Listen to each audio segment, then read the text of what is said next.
Oi gente, meu nome é Ana Caroline, mas podem me chamar de Carol.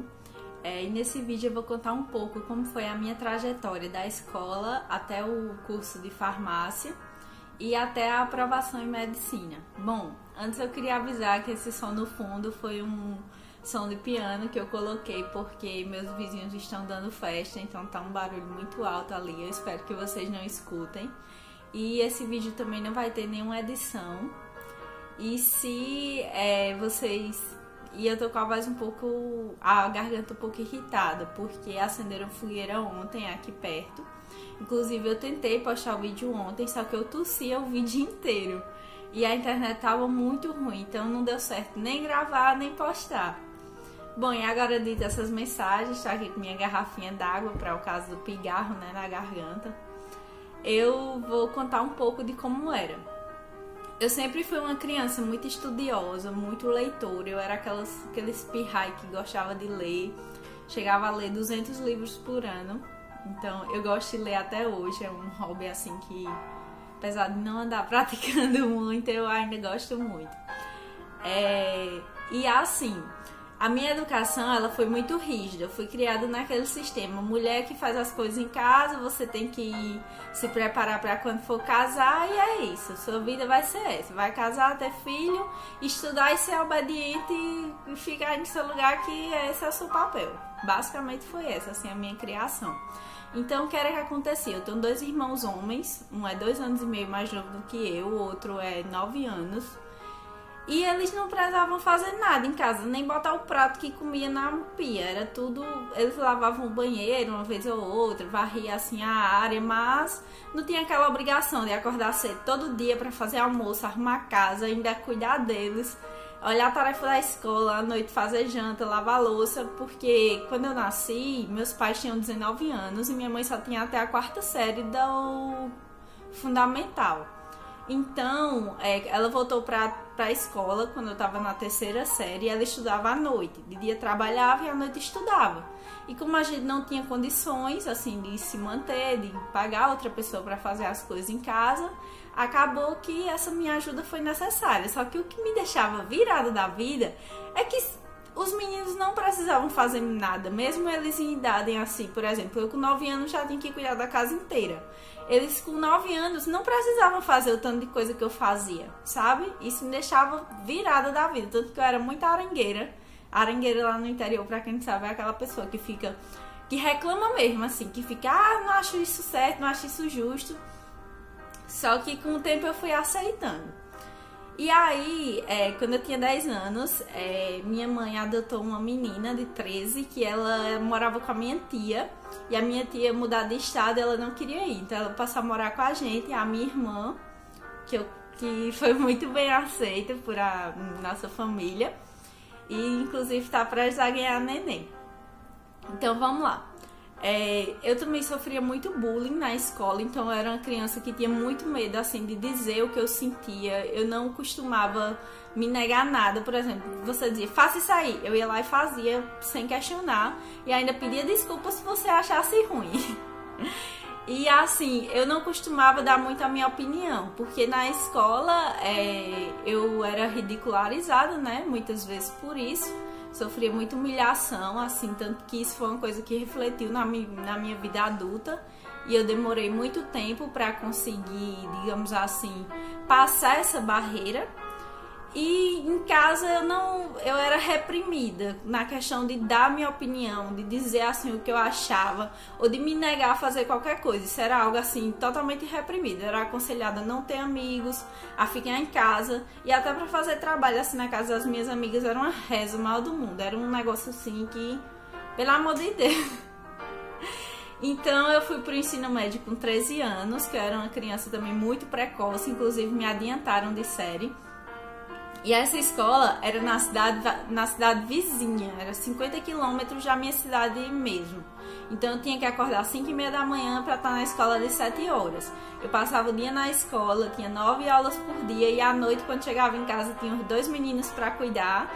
Minha mãe estava na universidade, que ela até então tinha terminado o ensino fundamental, o ensino médio, conseguiu entrar na estadual de Pernambuco, em administração. E a minha irmã, ela estava no ensino médio na escola, então ela estudava à noite, trabalhava de dia e deixava a casa arrumada à tarde. Aí à noite eu cuidava dos meninos e lavava a louça do dia inteiro, mais da noite anterior, que eles sujaram depois que eu lavei a louça. Então eu sempre tinha uma montanha assim de louça, fazia isso mesmo assim, ó, pá, me esperando, com tudo sujo, sempre que eu voltava da escola. E isso foi me cansando de uma forma que quando chegou no terceiro ano do ensino médio, eu tava só viva, não vou mentir não, era uma coisa assim, que eu não dormia bem, eu tinha muito problema pra dormir, eu era uma pessoa ansiosa, eu era muito chorona, eu era sem autoestima. Apesar de sempre ter sido muito tagarela, eu era... Minha gente, eu chorava demais, eu só chorava, eu tinha crise de choro na escola, eu tinha crise de ansiedade, eu fui parar no hospital várias vezes e não era nada. Eu lembro que os médicos diziam que era estafa mental o nome. Ai, minha garganta tá meio sequelada do fogo aqui de ontem.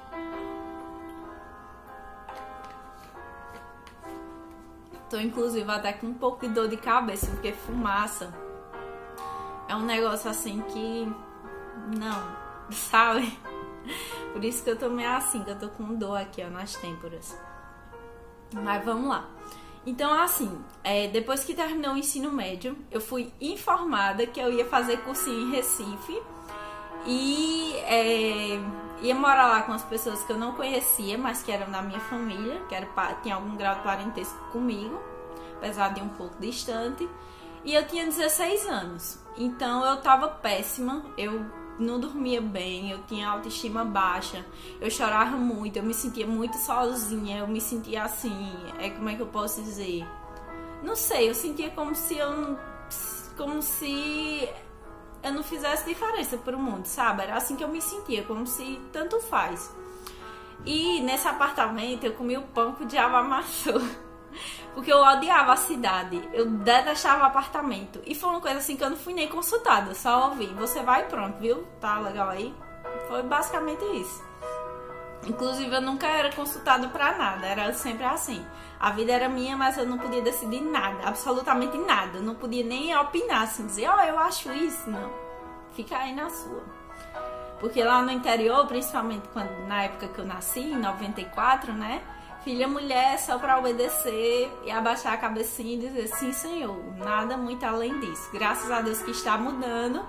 E diferente assim de muitas amigas da minha época que tinham o sonho de casar, construir uma família, cuidar da casa e só isso, meio que mudou mais essa realidade. Isso me deixa muito feliz. Eu inclusive era revoltada, dizia que eu nunca ia casar, nunca ia ter nenhum filho, nem nada, porque eu achava que a vida... que era só isso, sabe? Que a vida tinha pra mim assim, de casar, parir menino, cuidar, ser babá de marido, babá de filho e aguentar o mundo de minhas costas, que nem acontecia com a minha mãe, assim, de todas as responsabilidades, tudo que dava errado na casa era culpa da mãe, lógico, sempre, né? Então, eu não queria essa vida pra mim. E voltando aqui, em Recife, eu lembro que eu chorava tanto. Eu vivia na casa da vizinha chorando, que era uma senhorinha, que inclusive eu sou amiga dela até hoje. E eu chorava de uma forma que toda noite eu ia dormir chorando. E quando eu acordava eu ficava, merda, mais um dia, sabe? Aquela sensação de, poxa... E nesse tempo eu comecei até a ligar pro CVV, que é o Centro de Valorização à Vida, só pra conversar mesmo, porque eu não tinha muito com quem conversar, assim... desabafar, que eu tinha medo, por exemplo, de desabafar, dizer que eu estava insatisfeita e tudo mais, e as pessoas irem fazer fofoca de mim, que isso é uma coisa que é muito recorrente na minha cidade, de o povo ser fofoqueiro e falar da sua vida sem nem saber. Então eu sou amiga dessa senhorinha até hoje, inclusive visitei ela ano passado, e ela é uma fofa, assim, que ela me acolheu muito. É uma coisa que me deixa muito feliz, inclusive. Tô com uma dorzinha de cabeça aqui ainda, mas tudo bem. Daqui a pouco o remédio faz efeito. E vamos lá. Aí, esse ano de 2011, que foi depois que eu terminei o ensino médio, isso mesmo, eu terminei o ensino médio em 2010 com 16 anos e fui pra Recife com 16 também. Aí completei 17 lá. Foi assim, foi péssimo. Foi um ano, acho que se eu já tava ruim, eu piorei ainda mais. Porque eu detestava tudo. Olha, era um negócio assim que eu ficava, meu Deus do céu. Eu ainda gostava das pessoas que eu conheci no cursinho, mas fora isso eu detestava tudo. Eu lembro que eu comecei a conversar muito com o pessoal assim que eu conheci na internet. Graças a Deus que eu não fui vítima de nenhum sequestrador, de sei lá, porque eu me sentia muito sozinha, sério mesmo. E aí depois de Recife eu acabei voltando pra casa. As pessoas começaram a dizer que eu tinha virado sem futuro, que eu tinha virado isso, virado aquilo, devia estar usando droga. Enfim, um monte de coisa. Deixa que não, eu só tava deprimida, ansiosa e muito carente, assim, muito solitária. E nessa época, meu melhor amigo, ele se declarou pra mim, pediu pra namorar comigo em março.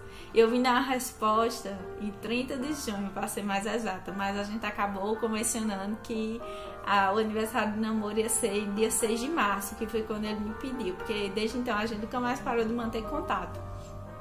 E assim, gente, não sei, esse período que eu passei no interior, apesar das pessoas estarem falando mal de mim, me olhando estranho, dizendo que eu não queria prestar pra nada na vida, sim, as pessoas diziam isso de mim, assim, eu lá, tipo, sofrendo e o pessoal falando um monte de coisa assim.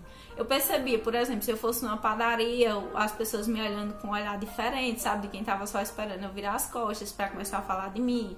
Diziam que eu era besta, que eu me achava, porque eu não saía de casa, não tinha muitos amigos, não falava com ninguém. Enfim, assim, coisas desnecessárias que não tinha pra que as pessoas estarem especulando de algo que elas não conheciam. E eu fiquei revoltada com isso. Eu disse, olha mãe, é o seguinte, conheci uma pessoa legal, quero que você conheça.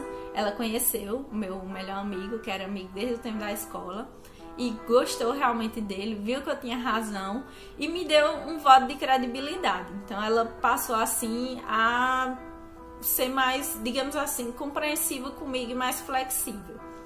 E com isso, nesse Enem 2012, eu ainda acertei 127 questões, que foram 38 em humanas, 36 em linguagens e 36 em matemática. A de natureza eu não lembro, mas eu lembro que eu fui muito mal em natureza e redação, porque, como eu disse, meu terceiro ano foi péssimo e o que eu deveria ter aprendido na escola eu não aprendi direito, porque eu estava com insônia, chorando, largada em algum canto. Então, aí eu resolvi sair lá do interior. Tentei ir para Petrolina, passei uma semana em Petrolina, só que não deu certo porque eu encontrava com gente de Parnamirim, que é o interior de Parnamirim de Pernambuco, que é o interior de onde eu venho, de instante em instante, e elas ficavam me olhando com aquele mesmo olhar de quem tava dizendo, quem tava só esperando eu aparecer usando droga, envolvida com alguma coisa criminosa ou com uma penca de menina. Era basicamente isso que as pessoas estavam esperando de mim. Inclusive várias pessoas que eram da minha família, inclusive, se aproveitaram disso pra falar inúmeras barbaridades, assim, pelo amor de Deus. Muita gente assim que... Eu não disse que a minha garganta tá péssima. Muita gente que não queria assim que eu progredisse na vida, aproveitou desse momento pra falar coisas desnecessárias e espalhar boatos e aumentar o que não era verdade. Mas como eu nunca fui de aprontar nada, nunca fui uma menina namoradeira, nem beber eu não bebia, aí meio que isso não vingou muito, essas histórias, mas enfim. E aí eu resolvi sair lá de Petrolina e fui pra perto do meu namorado, que ele estudava em João Pessoa, fazia engenharia de computação. E assim, eu fui frentista, eu primeiro fui trabalhar na lanchonete. Aí não deu certo trabalhar no caixa da lanchonete, porque eu tenho rinite alérgica e eu passava uns perrengues danados com cheiro forte de óleo. Ave Maria, essa rinite, pelo amor de Deus. Aí não deu certo. Aí eu fui vender consórcio da Yamaha, o setor de consórcio da Yamaha fechou. Aí eu fui trabalhar como frentista de um posto de combustíveis. E eu trabalhei lá um tempo, só que aí eu saí antes de começarem as aulas da universidade, que eu fui fazer ciências biológicas. Só que fiz um período de ciências biológicas e odiei com todas as minhas forças, porque a gente teve que entrar na mata, lá numa reserva florestal. E eu fiz o cão que volta nesse mato de novo, menino. Deus me livre, pelo amor de Deus. Porque era um negócio assim que... Não sei, gente. Eu percebi que eu não gostava da biologia como um todo. Gostava só da parte humana. Que eu tava meio que... esqueci de falar. Eu tava meio que tentando me descobrir nesse tempo. Porque depois dessa época de cursinho, que tinha uma pressão muito grande, que todo mundo dizia que eu ia passar, que eu tinha que passar, que eu ia passar sim, eu meio que comecei a associar a medicina a uma coisa ruim. Então eu tive aquela fase de não quero medicina mais. Mas também não sei o que eu quero da vida. Basicamente isso. Então o que aconteceu?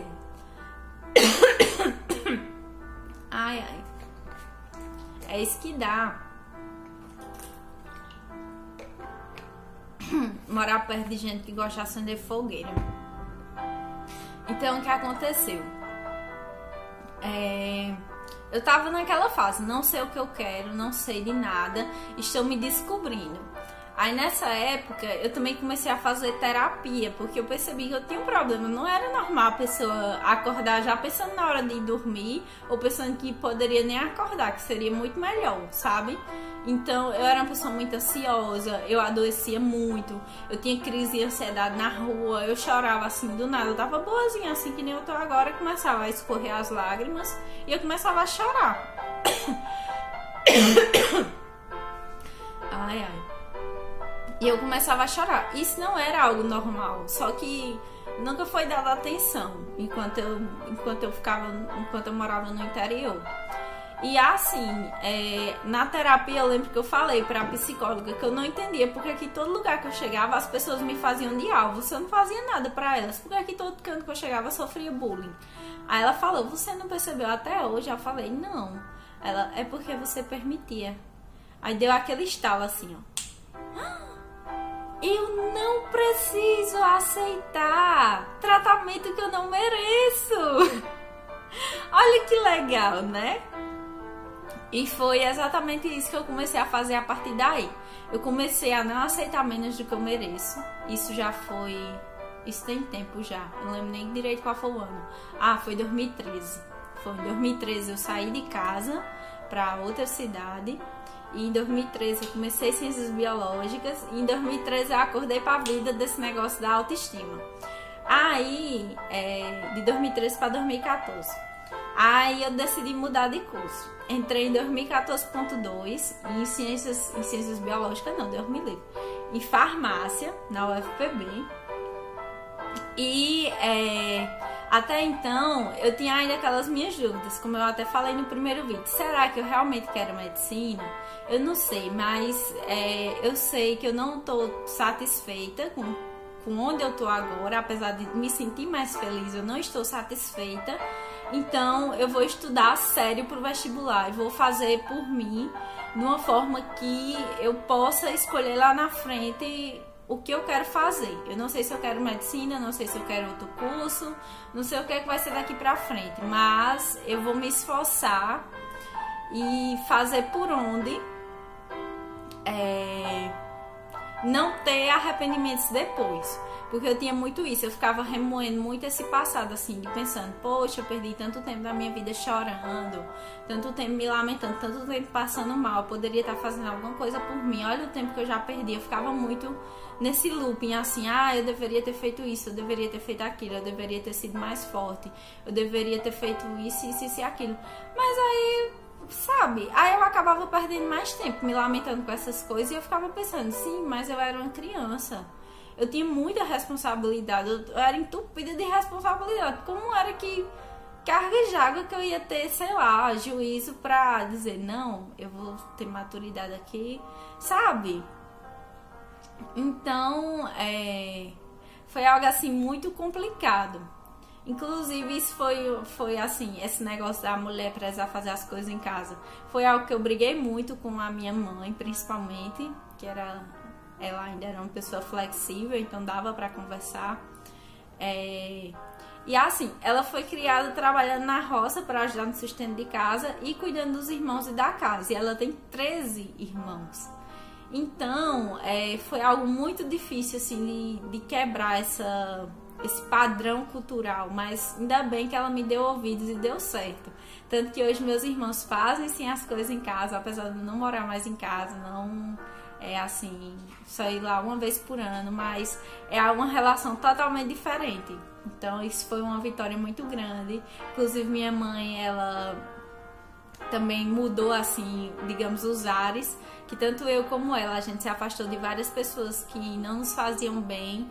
Ela saiu de um casamento que não era muito feliz, depois de mais de 15 anos, se eu não me engano, convivendo. Enfim, ela casou porque estava grávida de mim, mas ela se divorciou, casou com uma pessoa melhor, mais condizente, assim, digamos, com as crenças dela, que ela é evangélica. Os padrões de vida, de comportamento, assim, sabe? As ideologias que ela tinha para a vida. Então, foi algo assim que ela renovou também. E eu vi outra mulher, assim, basicamente. Minha mãe já é uma pessoa totalmente diferente. Mais feliz, mais de boa com a vida, sabe? Ah, eita, baixinha danada. Minha mãe é bem baixinha, gente. Ela tem 1,45 de altura e eu tenho 1,58. Então, duas baixinhas teimosas, Ave Maria. Mas voltando aqui. Então, eu comecei a estudar em 2015 para o vestibular, assim, com seriedade, dizendo, não, vou estudar o ano inteiro, agora vai dar certo, vamos lá, não sei direito o que eu quero, mas bora. E comecei a ter mais contato com a área da saúde. Então, isso meio que me fez ter a certeza que esse período que eu meio que estava me negando assim em relação à medicina era mais uma questão de eu ter associado essa época de sofrimento psicológico com a carreira médica, quando na verdade uma coisa não tinha nada a ver com a outra, sabe? Então, eu resolvi realmente assim dizer, não, bora lá, amiga, que você quer ser médica sim. E estudei muito, me dediquei, eu comecei a estudar nos intervalos das aulas, estudava durante algumas aulas que não eram muito produtivas. As pessoas passaram a me apelidar de doida, dizer que eu era muito sem juízo de querer medicina, fazendo outro curso, mas eu continuava estudando, nunca reprovei uma matéria em farmácia. E em 2017, que foi o ano assim que eu estava mais em paz comigo mesma, que eu disse assim, não, eu me amo, eu amo a minha vida, eu me amo do jeito que eu sou. Eu tô muito orgulhosa de ter saído lá do interior, deprimida, sem nada, sem nenhuma expectativa de vida, e tá aqui onde eu tô hoje, com essa autoestima maravilhosa que eu não tinha. Eu não me sentia uma pessoa capaz de nada, eu não me sentia feliz, eu não me sentia amada. Foi algo assim que eu mudei, porque era porque eu não me sentia amada nem feliz, porque eu não me amava. Então, a partir do momento que eu trabalhei essa autoestima em mim, com muita terapia, lógico, recomendo inclusive fazer terapia, que a melhor coisa do mundo é você chegar com a cabeça assim toda e a psicóloga ir lá e, sabe, dizer assim, amiga, calma, bora por esse lado aqui e ser realmente. Então, foi algo assim que foi totalmente transformador, esse processo de evolução. Eu, inclusive, li vários livros. Aqui, ó. Eu li livros como esse, do Augusto Cury, Nunca Desista dos Seus Sonhos, onde ele conta a história de 3 pessoas que se lascaram muito na vida e no fim deu muito certo. Inclusive, uma das histórias é a dele. Ele não era um aluno exemplar, não era uma pessoa dedicada. E assim como eu, ele também ouviu muitas palavras de desincentivo, muito deboche. Acredito que muitos de vocês que estejam aqui me assistindo também passaram por isso, de ter muita gente, ter mais gente desacreditando do que acreditando em você e no que você era capaz. E assim, eu aconselho que use esse período que você está no fundo do poço, onde você não está valendo nada na boca dos outros, pra ver quem realmente gosta de você, quem tá ali sem esperar nada em troca, sabe? Eu, por exemplo, percebi, se eu já sabia que eu tinha uma mãe incrível, muito guerreira, eu descobri que ela era ainda mais incrível, porque ela foi uma pessoa que nunca saiu do meu lado, que nunca me abandonou, que me defendeu quando as pessoas falavam de mim assim, dizendo que eu nunca ia prestar pra nada, não sei mais lá o que. Ela me defendeu muito nesse período. Minha avó também é uma pessoa maravilhosa. Minha madrinha Valéria, madrinha Sandra, foram pessoas assim que nunca saíram do meu lado, assim como os meus tios, enfim, diversas pessoas que eu vi que eu realmente poderia contar independente do que eu tivesse a oferecer, sabe? E também foi um período de aprendizado. Antes eu ficava remoendo muita coisa desse período, mas hoje eu sou grata por ter, assim, aprendido, onde eu pude me conhecer, onde eu pude me encontrar, onde eu pude ter uma personalidade que eu jamais sabia.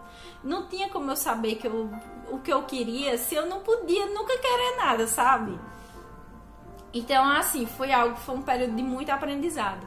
Eu descobri também a questão do meu namorado, que ele foi uma pessoa que me ajudou muito nesse processo de amadurecimento, porque ele poderia ter se aproveitado bem muito dessa minha vulnerabilidade, mas não.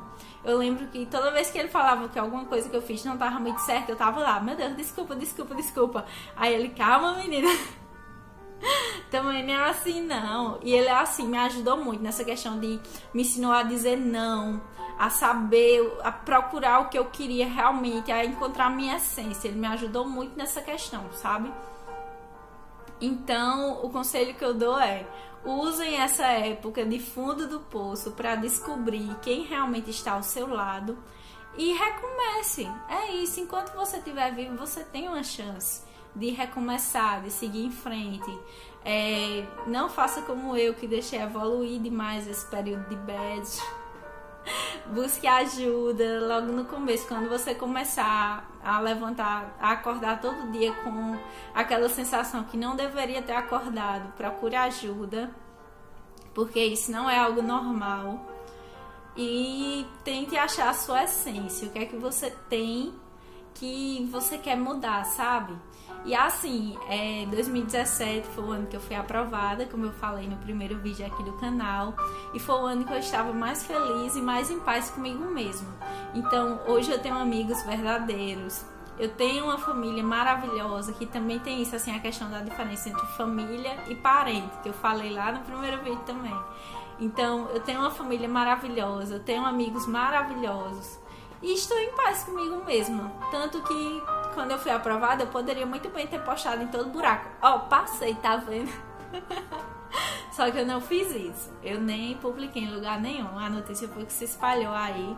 E muitas dessas pessoas que falaram que eu não era capaz, muita gente que já disse na minha cara que eu era burra, que eu não servia pra nada, que eu não ia conseguir nada, veio me dar os parabéns. Olha, então, nem se não perca o seu tempo procurando, guardando mágoa nem rancor desse tipo de gente. Só siga a sua vida. Esqueça o que é que os outros pensam de você. Esqueça o que as pessoas estão falando. Esqueça tudo, porque se você não tem nada que se preocupar. E mesmo que você seja, também não é dar conta de ninguém, que ninguém paga suas contas, então... Era isso, assim, que eu tinha pra falar. Eu queria falar um pouco mais desse período, de como eu era aquela aluna super exemplar, que depois fiquei sem futuro na boca de todo mundo, e depois voltei, assim, caladinha, mas voltei. E é isso, gente. Eu espero que vocês tenham gostado. Se gostaram do vídeo, se inscrevam no canal, deixe seu like, me sigam no Instagram, o link vai estar aqui na descrição do vídeo. E é isso. Tchau!